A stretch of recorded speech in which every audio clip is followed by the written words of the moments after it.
ইন্টারনেটের সমস্যা হচ্ছে, তাই জন্য একটু লাইভে আসতে লেট হলো। আজকে এটি তোমাদের ভগবানের থেকে আমার গুরুদেব ভগবানের লেখা একটি চিঠি পাঠ করার চেষ্টা করব। পাঠ এবং ব্যাখ্যা অবশ্যই। সেই চিঠিটির যেটা মূল বিষয়, যে আমরা আদতে কি, এই প্রশ্নটা যদি খুব সহজভাবে কাউকে করা হয় যে আমরা আদতে কি, তাহলে উত্তর আসবে আমরা আদতে মানুষ। এটাই তো উত্তর আসবে। এবার মানুষ মানে কি? মানুষ মানে আমাদের একটা নাক থাকবে, দুটো চোখ থাকবে, দুটো কান থাকবে। তো এটা তো যে কোনো জন্তু জানোয়ারেরও থাকবে, কুকুরেরও থাকবে, একটা নাক থাকবে, দুটো চোখ থাকবে, দুটো কান থাকবে। কিন্তু মানুষের কিছু বিশেষ বৈশিষ্ট্য আছে। মানুষ উপরের দিকে তাকাতে পারে, মানুষ চিন্তা করতে পারে, মানুষ বুদ্ধি খাটাতে পারে, মানুষ দেবত্বে উন্নীত হতে পারে। এবার মানুষ শব্দটার অর্থ কি? মান এবং যার চৈতন্যের হুঁশ আছে। চৈতন্যের হুঁশ কথাটা বলা হচ্ছে, এটা ঠাকুর বলছেন, ঠাকুর শ্রীরামকৃষ্ণদেব।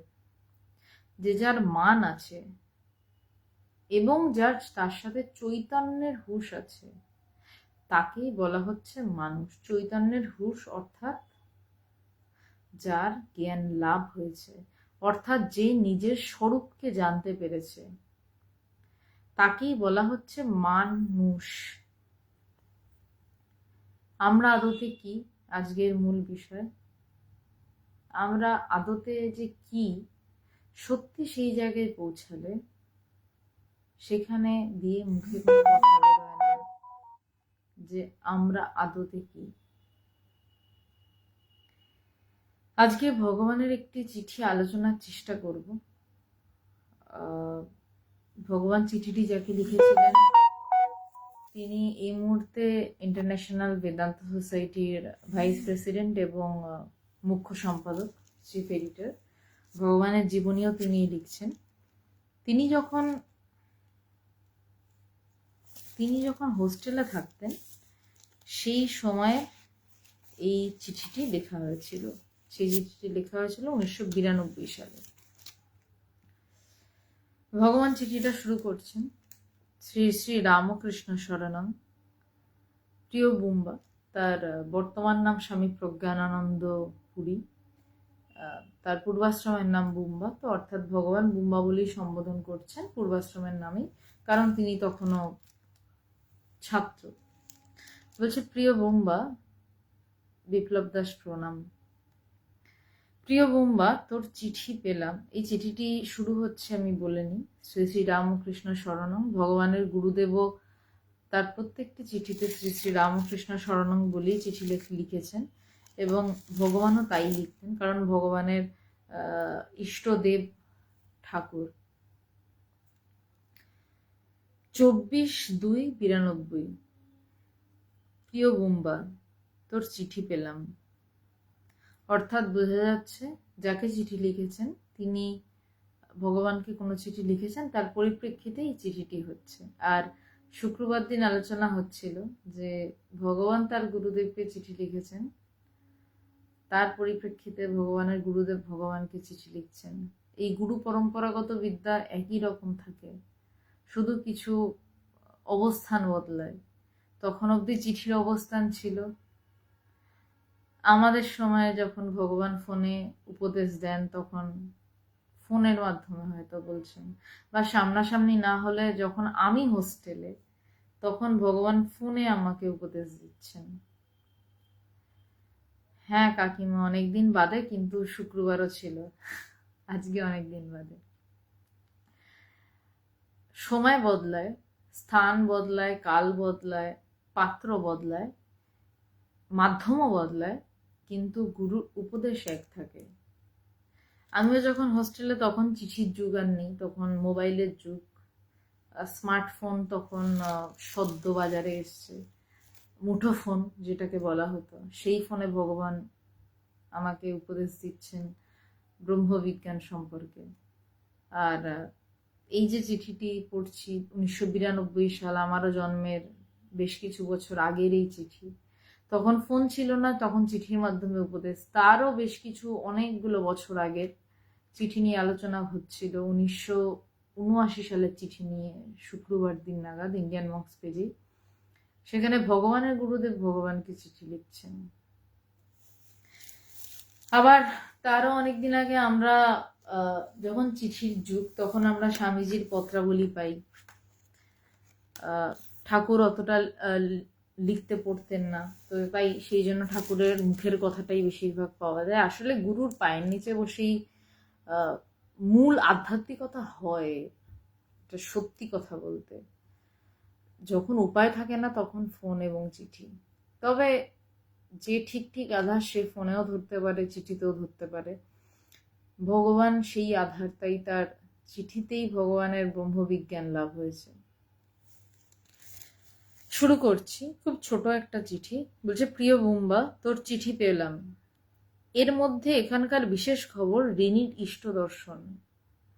রিনির ইষ্ট দর্শন অর্থাৎ সেই সময় রিনি, এখন আমরা ডাকি রিনি পিসি, সেই সময় রিনি পিসিও নিশ্চয়ই অনেক ছোট, 1992 সাল।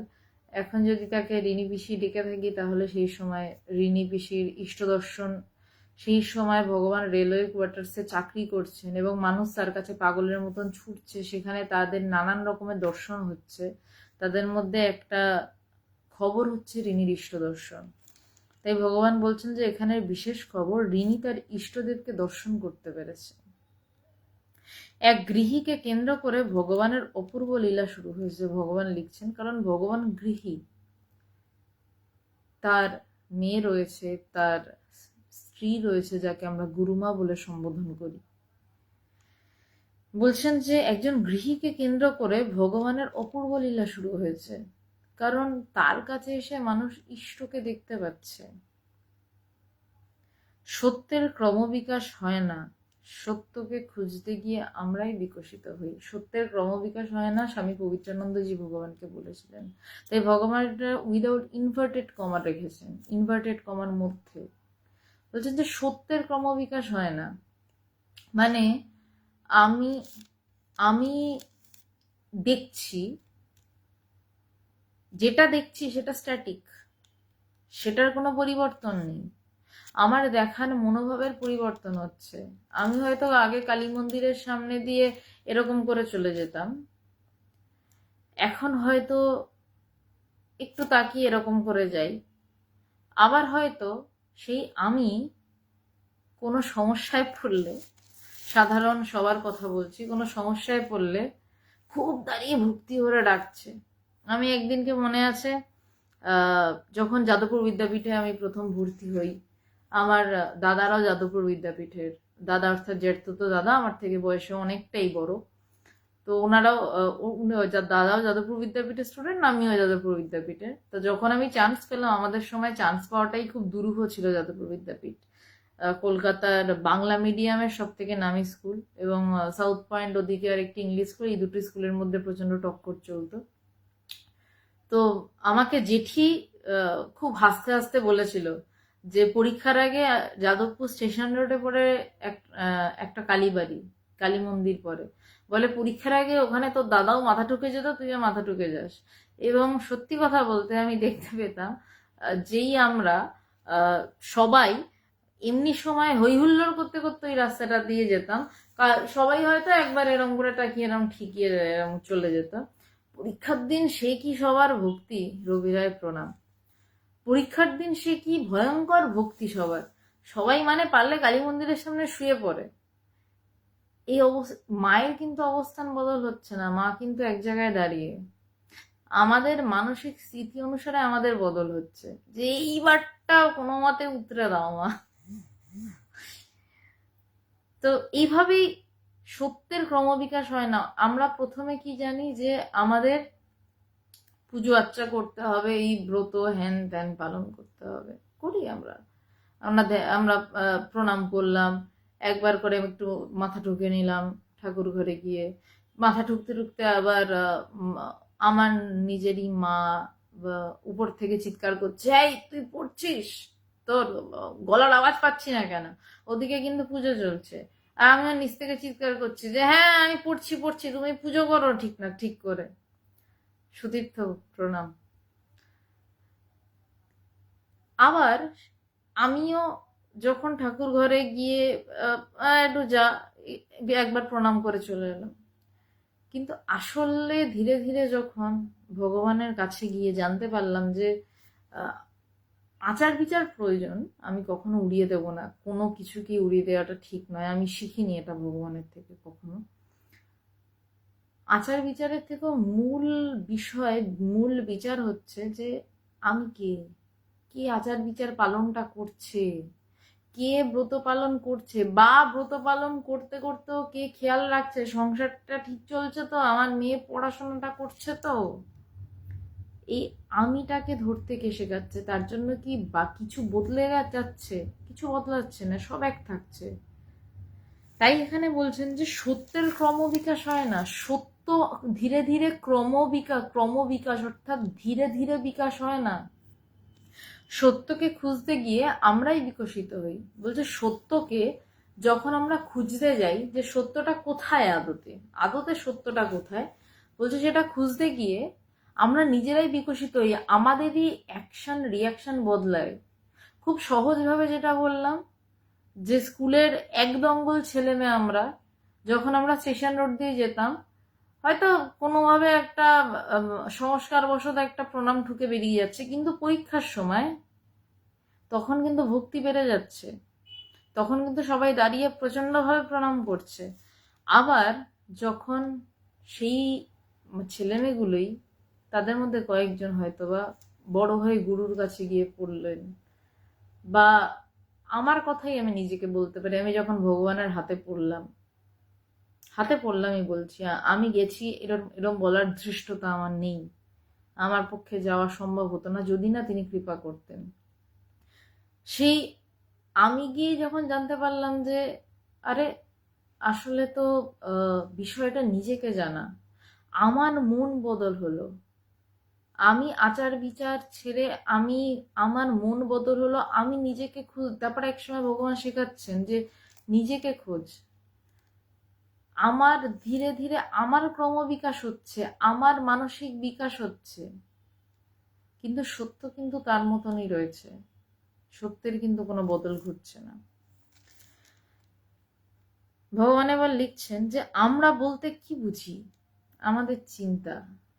লিখে নিজেই উত্তর দিয়েছে, বলছে আমরা বলতে কি বুঝি। আমরা অর্থাৎ কি?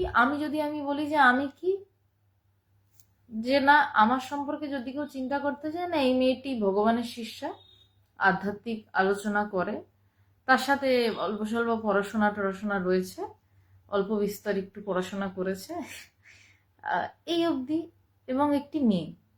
তারপর প্রথমে আসছে ভগবানের শিষ্য একটা মেয়ে, বেদান্ত নিয়ে কথা বলে, আধ্যাত্মিক চর্চা করে।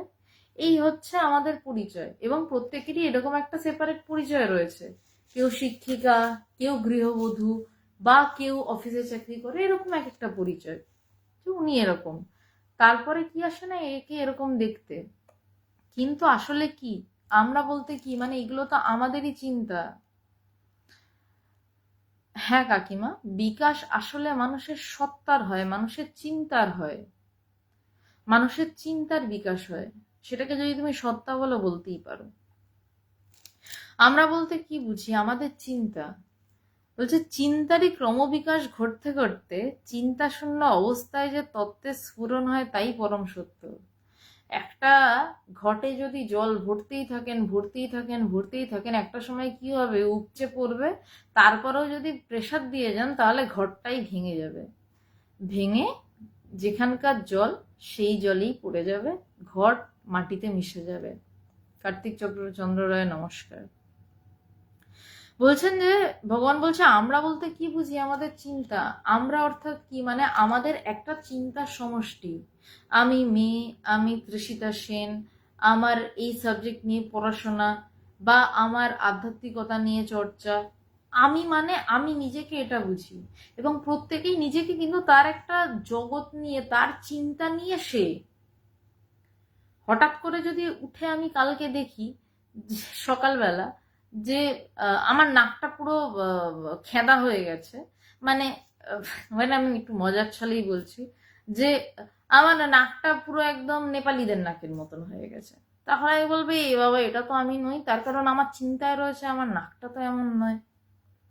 কালকে যদি হঠাৎ আমি সকালবেলা উঠে চশমা ছাড়া সব ঝকঝকে তকতকে দেখতে শুরু করি, যেখানে আমার পাওয়ার -6, তাহলে আমার তো চিন্তা রয়েছে আমাকে চশমা পড়তে হবে। ঘুম থেকে উঠে আমি আগে হাতে চশমা খুঁজি, চোখ খুলেই যদি দেখি চারদিক ঝকঝক ঝকঝক করছে, তাহলে আমার তো বলবো আরে এটা কি হলো, তখন আমি আমার ভালো জিনিস হলেও চিন্তায় পড়ে যাব, তার কারণ আমার চিন্তা। এর পরের লাইনটা বলছে যে এই চিন্তারই ক্রমবিকাশ ঘটতে ঘটতে, অর্থাৎ আমাকে ঈশ্বর তত্ত্ব বলতে কি করতে হবে, আমাকে নিজেকে চিন্তা করতে হবে যে আসলে স্বরূপটা কোথায়। বলছে সেই চিন্তা করতে করতে চিন্তারই ক্রমবিকাশ ঘটে। কিভাবে ঘটে, খুব ছোট্ট করে স্টেপগুলো বলছি। প্রথমে আমরা জানি যে আমাদের পুজো আর্চা করতে হবে, এই আমাদের জীবন। পুজো আর্চা করব, ঈশ্বরকে ডাকবো, বিপদে পড়লে একটু বেশি বেশি করে ডাকবো, কম বিপদ হলে একটু কম ডাকবো। বাড়ি থেকে বেরোলে তুমি দেখে নিও, কোথাও থেকে ট্রেন ছাড়লে দুর্গা দুর্গা করে নিলাম একটু, যে মানে ট্রেনটাকে তুমি বাবা ঠিকঠাক চালিও, অ্যাক্সিডেন্ট যেন না হয়, ঠিকঠাক ভাবে যেন যেতে পারি। ঈশ্বরকে আমরা এরকম ভাবেই দেখি। তারপর গুরু কৃপায় গুরু আসেন, গুরু এসে শেখান যে এটা ঈশ্বর নন, তুমি ঈশ্বর বলে যা ভাবছো এবং যেভাবে আচরণ করছো সেটা আসল আচরণ নয়, তুমি ঈশ্বর বলে তাকে ভালোবাসো। প্রথম গুরু শেখান ভালোবাসো, তুমি চেয়েও না তার কাছে কিছু, তুমি তার কাছে চেয়েও না, কারণ তোমার চাওয়ার থেকে অনেক গুণ বেশি সে জানে তোমার কি প্রয়োজন, তুমি চেয়েও না। গুরু প্রথমে এইভাবে এইভাবে বোঝান। তারপর একটা সময় পর সেই মানুষটাকেই গুরু বোঝান যে আসলে ঈশ্বর তোমার ভিতরেই রয়েছে। গীতাতে বলছে মদভক্ত মদ জিয়াজি, মানে তুমি আমারই ভজনা করো। তারপর শেষে গিয়ে যখন অর্জুনের জ্ঞান লাভ হচ্ছে তখন একাকার সব। গুরুও তেমন, ধীরে ধীরে ধীরে ধীরে প্রথমে ভালোবাসতে শেখান, প্রথমে ঈশ্বরের থেকে চাওয়া থেকে সরান, ক্রমবিকাশ হলো চিন্তার। এবার আরো ক্রমবিকাশ হচ্ছে, বলছি ঈশ্বরকে ভালোবাসো তুমি, সে তোমার ভালোবাসার মানুষ, ভালোবাসতে শেখালেন। এই হলো চিন্তার ক্রমবিকাশ। রাম দরবার প্রণাম। এরপর গুরু কি শেখাচ্ছেন, গুরু বলছেন যে ঈশ্বর বাইরে কোথাও নেই, তোমার ভিতরে। আমি আজকে উঠলাম বা আমরা আজকে উঠি, ঈশ্বর আমার ভিতরে, মানে কি এটা হতে পারে যে না। গুরু ধীরে ধীরে বিশ্বাস করাচ্ছেন, নানান তত্ত্ব বলে যে বিশ্বাস করো তোমার রূপই আসলে তুমি। এবার তারপর গুরুকে শেখাচ্ছেন যে এবার তুমি, আমি যে বলছি তুমি বিশ্বাস করো না, তুমি এবার অনুভব করো, অনুভব করো ধীরে ধীরে যে তুমি আসলে ঈশ্বর স্বরূপ, তোমার স্বরূপী ঈশ্বর। এইভাবে গুরুই হাত ধরে ধীরে ধীরে চিন্তার ক্রমবিকাশ ঘটান। তাই বলছেন যে চিন্তারই ক্রমবিকাশ ঘটতে ঘটতে চিন্তাশূন্য অবস্থায় যে তত্ত্বের স্ফুরণ হয় তাই পরম সত্য। বলছে চিন্তার, এই যে চিন্তার ক্রমবিকাশ ঘটতে ঘটতে একটা সময় বলছে যে তুমি সেই, সেখানে চিন্তা স্ফুরণ হচ্ছে। রুবিদি প্রণাম, মতিউর প্রণাম। তাই বলছেন যে এই যে চিন্তা করতে করতে যে চিন্তাশূন্য অবস্থায় পৌঁছে গেল, বলছে সেই সময় যে তত্ত্বের স্ফুরণ হয়, এই যে স্বরূপ তত্ত্বের স্ফুরণ, কথাটাকে একটু বুদ্ধি দিয়ে প্রথমে বুঝতে হবে। যে তত্ত্বটা, যে তত্ত্বটার কথা আলোচনা হচ্ছে, সেই তত্ত্বটা কিন্তু আমার ভিতরে বোধ হয়। প্রথমে যদি ঝট করে কিছুতে হাত কেটে যায়,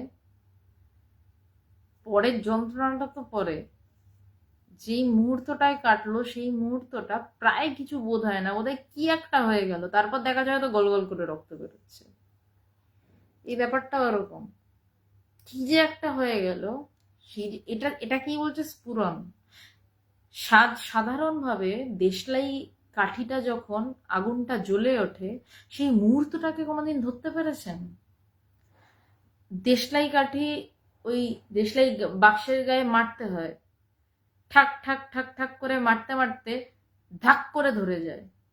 কোন মুহূর্তটায় ধরে? শুধু এইটুকুই যদি না ধরা যায়, তাহলে সেই স্বরূপের যখন তত্ত্বে স্ফুরণ হচ্ছে সেটাকে ধরার চিন্তা বাদই দিন। কিন্তু ধরার পরে আগুনটা দাউ দাউ করে চলে, এবং সেই আগুনটা অন্য কিছুকে পুড়িয়েও দিতে পারে, ওই ছোট্ট একটা দেশলাই কাঠি। কিন্তু তার জ্বলে ওঠার মুহূর্তটাকে আমরা ধরতে পারি না। সুদেষ্ণার লাইফ কবে হবে সেটা সুদেষ্ণা জানে, আমি ঠিক জানি না। ওর বাড়িতে একটু অসুবিধা চলছে, ওর দিদার একটু শরীর খারাপ, ওর লাইফ কবে হবে আমি জানি না। রাজাবাবু বলছে চিন্তা শূন্য অবস্থায় যে তত্ত্বের স্ফুরণ হয় তাই পরম সত্য। বলছে সেটাই পরম সত্য। বলছে ওই যে তত্ত্বটা স্ফুরণ হলো, এই তত্ত্বের স্ফুরণের জন্যই এত মানুষের সাধনা, এত তপস্যা, এত গিরি গুহা কন্দরে মানুষের বসে থাকা।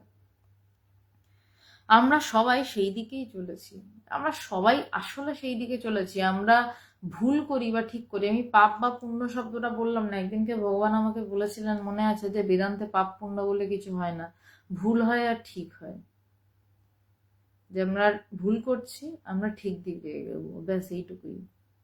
পাপ পুণ্য বলে আসলে কিছু হয় না। পাপ করা মানে সেটা একটা কাজ, পুণ্য করা মানে তাও একটা কাজ। বেদান্তে কার্যের কোনো জায়গা নেই। তাই বলছে আমরা সবাই সেই দিকেই চলেছি। এরপর যাকে চিঠি লিখছেন বুম্বা, অর্থাৎ বর্তমানে স্বামী প্রজ্ঞানানন্দজি, তাকে বলছেন যে তোর গুরু সম্বন্ধে যে ভক্তি, সেই ভক্তি তোকে একদিন অন্তিম সাক্ষাৎকার করিয়ে দেবে। 1992 সালে যে চিঠি লেখা, এবং সেই সময় ভগবানের তার শিষ্যের সম্পর্কে যেই কনফিডেন্স, সেই কনফিডেন্স আজকে প্রমাণিত হয় যে যাকে চিঠি লিখছেন সে বর্তমানে স্বামী প্রজ্ঞানানন্দজি, যিনি আমাদের ইন্টারন্যাশনাল বেদান্ত সোসাইটির ভগবানের তৈরি ভাইস প্রেসিডেন্ট, এবং যিনি আমাদের মুখ্য সম্পাদক, এবং তার নাম ভগবান স্বামী প্রজ্ঞানানন্দ এমনি এমনি রাখেননি। তার সাথে যেহেতু কথা হয়, তাই জন্য কথা বলা সৌভাগ্য হয়, তাই জন্য বুঝতে পারি, যে কিছুটা বুঝতে পারি যে কেন স্বামী প্রজ্ঞানানন্দ নামটা রাখা ভগবানের। তাই বলছেন যে তোর গুরুর সম্পর্কে যে ভক্তি, যে সেই ভক্তি তোকে একদিন অন্তিম সাক্ষাৎকার করিয়ে দেবে। গুরু শিষ্যের সম্পর্ক প্রেমের, এ সম্পর্ক নষ্ট হয় না। যেহেতু আমি ভগবানকে ভগবানকে মানে ভগবান তার দর্শন করার সৌভাগ্য দিয়েছেন, এবং ভগবান যাকে চিঠিটিও লিখছেন, তার তার এবং ভগবানের কনভারসেশন, কথোপকথন বহু সময় দেখার সৌভাগ্য হয়েছে। দুজনেই খুব বৈদান্তিক, ভগবানও বৈদান্তিক প্রচন্ড, এবং ভগবান প্রজ্ঞানানন্দজিকে বেদান্তই শিখিয়েছেন। এই দুজনের বৈদান্তিকের কনভারসেশন, গুরু শিষ্যের কনভারসেশন, যখন আমি চুপচাপ ঘরের এক কোনায় বসে আছি, দুজন কথা বলছে, আমি দুজনের মধ্যে একটাই সম্পর্ক দেখেছি, সেটা ভালোবাসা। দুজনের মধ্যে একটা অপূর্ব ভালোবাসা আমি দেখেছি। বলছে এইটাই হচ্ছে গুরু ভক্তি। বলছে গুরু শিষ্যের সম্পর্ক আসলে প্রেমের, ভালোবাসার সম্পর্ক। এ সম্পর্ক নষ্ট হয় না, মৃত্যুতেও শেষ হয় না। এই সম্পর্কটা গুরু শিষ্যের মন্ত্র নিয়ে চলে যাওয়াটা একটা ব্যাপার, কিন্তু এই গুরু শিষ্যের যে একটা প্রেমের বন্ধন, একটা অদ্ভুত ভালোবাসা। ভগবান মনে আছে একবার প্রজ্ঞানানন্দজির জন্মদিন পালন করছেন আশ্রমে, সবাইকে ডেকে বলছেন যে ওর জন্মদিন পালন কর। ভগবান প্রজ্ঞানজির জন্মদিনের সামনে ডাকিয়ে নিয়ে কেক কাটাচ্ছেন, বিভিন্ন বিষয়ে কথা বলছেন। সেই অদ্ভুতভাবে মানে মুহূর্তগুলো সাক্ষী থাকতে দিয়েছেন তিনি। তো সেই সম্পর্কটা যে 1992 সাল থেকে আজকে মানে এই সালে 2024 সালে এসে দাঁড়িয়ে আমি বলছি, এখনো সম্পর্কটা অদ্ভুত প্রেমের। বেদান্ত প্রেমের পরে আসে, বেদান্ত যখন পাকা হয় তখন আসে প্রেম, বা আবার উল্টো দিকেও বলা যায়, প্রেম যখন পাকা হয় তখন আসে ঠিক ঠিক বেদান্ত। বলছে গুরু শিষ্যের সম্পর্ক প্রেমের, এই সম্পর্ক নষ্ট হয় না, মৃত্যুতেও শেষ হয় না, নিশ্চিন্ত থাকবো, ঈশ্বর সাথে আছে। গুরু এই ঈশ্বরের সাথেই যোগাযোগ করিয়ে দেয়। বলছে গুরুর কাজ কি, বলছে গুরু এই ঈশ্বরের সাথেই যোগাযোগ করিয়ে দেয়। অর্থাৎ কোন ঈশ্বর? বাইরের কোন ঈশ্বর না, ভিতরের সেই ঈশ্বরের সাথে গুরু যোগাযোগ করিয়ে দেন। এই যে এতক্ষণ ধরে চিঠিটা পড়া হচ্ছে, এইটাই যোগাযোগ করিয়ে দেওয়ার পদ্ধতি চলছে। এরপর ভগবান নিজের অবস্থা বোঝাচ্ছেন, খুব কম কয়েকটা লাইন বলছেন যে চিঠি লিখতে যতটুকু মন লাগে তাও মাঝে মাঝে থাকে না। চিঠি লেখার জন্য যেটুকু আমরা কিছু লিখবো, কিছু করব, সব ছেড়ে দিন। আমি জল খাবো, এটার জন্য একটা মন দরকার, যে আমি জল খাবো, বা উঠে ঘরের লাইটটা জ্বালাবো, এটার জন্য একটা মন দরকার। বলছে আমি পৃথিবীর বাকি সব কাজ ছেড়ে দিলাম, চাকরি বাকরি ছেড়ে দিলাম, বলছে যে ভগবান বলছেন চিঠি লিখতে যতটুকু মন লাগে, আপনি নিজেকে দিয়ে বুঝুন যে জল খাবো এটা প্রথমে ভাবতে হয়, তারপর আসে জল খাওয়া। বলছে এইটা করতে যতটুকু মন লাগে তাও মাঝে মাঝে থাকে না। বলছে সেটা ওই চিঠি লিখতেও যে মনটা, সেটাও মাঝে মাঝে থাকে না। নিজের না হলে এটা অন্য কাউকে বোঝানো যায় না। ভগবান লিখছেন, বলছে যে এটা নিজের যতক্ষণ না হবে, এইটা হাজার বলেও অন্য কাউকে বোঝানো যায় না। একদিন আমার মনে আছে, আমি ভগবানকে একটু উৎপাতই করছিলাম, যে কারণ ডাক্তার বলেছিলেন যে একটু হাঁটাহাঁটি করতে। তো ভগবানের লেগ গার্ডেন্সের চেয়ারটা যেখানে যেখানে ভগবান সিংহাসনে বসতেন, তার থেকে ভগবানের বিছানাটা হার্ডলি 2-3 পা। তো আমি ভগবানকে জোর জার করছি, ভগবান একটু ওঠো, একটু একটু ঘরটার মধ্যে হাঁটাহাঁটি করো। ভগবান চুপচাপ অনেকক্ষণ বসে আমার অত্যাচার সহ্য করেছেন, দয়া দয়া করে। নয়তো ঘর থেকে বের করে দিতে 2 মিনিট সময় লাগতো না। কিছুক্ষণ পর আমার দিকে তাকিয়ে বললেন যে তোকে আমি কি করে বোঝাই এই এই চেয়ারটা থেকে বিছানা অবধি যেতে আমার কতটা কষ্ট। আমি ওটা বুঝিনি, কিন্তু লজ্জায় মাথা নামিয়ে নিয়েছিলাম যে আমি কাকে জোড়াজুড়ি করছি হাঁটার জন্য, যার মনই নেই, যার দেহ বলতেই কোনো বোধ নেই, তাকে আমি জোর করছি হাঁটার জন্য। এই কথাটা বলার পর আমি যখন মাথা নামিয়ে বসে আছি, তার কিছুক্ষণ পরে ভগবান অনেক ভাবে উঠে বললেন যে গিয়ে শুয়ে পড়লেন। তো এই অবস্থা ভগবানের রয়েছে। বলছে নিজের না হলে এটা অন্য কাউকে বোঝানো যায় না। আমি ওই কথাটা আজও বুঝিনি, কারণ আমার ওই কথাটা বুঝতে, আমি জানি না মৃত্যুর আগেও বুঝতে পারবো কিনা। যদি পেরে থাকি হয়তো বুঝবো জীবন একটু হলেও সার্থক হয়েছে। যদি ভগবানের ওই কথাটা যে সিংহাসন থেকে ওই বলছে আমার এই চেয়ারটা থেকে উঠে বিছানা অবধি যেতে কতটা কষ্ট, আমি তোকে কি করে বোঝাই, এই কথাটা যদি আমি সামান্যতম বুঝতে পারি মৃত্যুর আগে, তাহলে বুঝবো হয়তো জন্মে কিছু একটা লাভ হলো। বেদান্ত সোসাইটি সবারই আধ্যাত্মিক উন্নতি হচ্ছে, মানে ইন্টারন্যাশনাল বেদান্ত সোসাইটি তখন 1989 সালে প্রতিষ্ঠিত, 92 সালের লেখা এর চিঠি। বলছে বেদান্ত সোসাইটি সবারই আধ্যাত্মিক উন্নতি হচ্ছে। এবং আজ অবধি আমি বলছি, আমাকে পরশু দিনে একটি ছেলে মেসেজ করলো, সে ভগবানকে কখনো দেখতে পায়নি, দর্শন হয়নি তার। সে আমাকে মেসেজ করলো যে ভগবানকে স্বপ্নে দেখলাম, আমার সাথে অনেক কথা হলো। আরেকজন, অনেকে অনেক কিছু বলছেন। তো ভগবানের কাছে কেউ এসছেন বা কেউ তাকে ডেকেছে, কিন্তু তার কোনো আধ্যাত্মিক অনুভূতি হয়নি, এটা আমি আজ অব্দি দেখিনি। ভগবানের কাছে কেউ অন্তত যদি সপ্তাহ 2-3 এসছে, তার কিছু না কিছু আধ্যাত্মিক অনুভূতি হয়েছে। হ্যাঁ, তারতম্য রয়েছে, গভীরতার তারতম্য রয়েছে, কিন্তু তার কিছুই হয়নি এটা আমি দেখিনি। এটা 1992 সালেরও যেই কথা, আজও দাঁড়িয়ে আমি সেই কথাই বলবো। 2024 সাল, কারণ পরশু দিনই আমাকে একজন এই মেসেজ করছিলেন। বলছে বেদান্ত সোসাইটি সবারই আধ্যাত্মিক উন্নতি হচ্ছে, তুমি প্রচন্ড গতিসম্পন্ন হও, ভগবানের কাছে প্রার্থনা। ভগবান প্রার্থনা করছেন প্রজ্ঞানানন্দজির জন্য যে তুমি প্রচন্ড গতিসম্পন্ন হও। কোন দিকের গতি? বাইরের দিকের না, বলছে অন্তরের দিকের গতিসম্পন্ন হও। ভালোবাসা নেবে কাকু, তখন ভগবানকে সবাই কাকু বলেই ডাকতেন। তারপর ওই যে চিঠিটাতে রয়েছে না, সত্যকে খুঁজতে গিয়ে আমরাই বিকশিত হই, কাকু থেকে একটা সময় পর তাকে গুরুজি ডাকা শুরু। 2003 সালে গুরুজি থেকে ভগবান বলে ডাকা শুরু। যে বেদান্ত সোসাইটির সবারই আধ্যাত্মিক উন্নতি হচ্ছে, তুমি প্রচন্ড গতি সম্পন্ন হয়, এই হচ্ছে গুরু কৃপা। গুরু প্রার্থনা করছেন শিষ্যের জন্য, কি বলছেন যে তার ইঞ্জিনিয়ারিং শেষ হয়ে ভালো চাকরি পাক সেটা নয়, তুমি নিজেকে জানো, বলছে সেই দিকে গতি সম্পন্ন হও, ভগবানের কাছে প্রার্থনা, ভালোবাসা নেবে কাকু। আজকে এই চিঠি আবার নিয়মিত আলোচনা শুরু হলো, প্রচন্ড রকম ভাবে ইন্ডিয়ান মঙ্কস পেজেই শুরু হলো নিয়মিতভাবে আলোচনা, এবং ভগবান স্পিক্স এই পেজটিতেও আলোচনা হবে।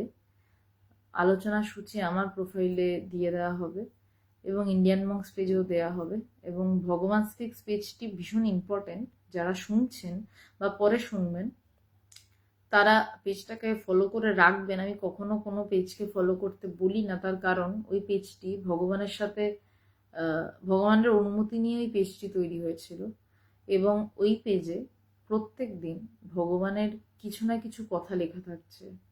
আমাদের কথাগুলো তো ছাই ভস্য, মানে অ্যাটলিস্ট আমার কথা আমি নিজেকে ছাই ভস্য বলেই মনে করি, কথা, কিন্তু ভগবানের কথাগুলো আপনারা নিন।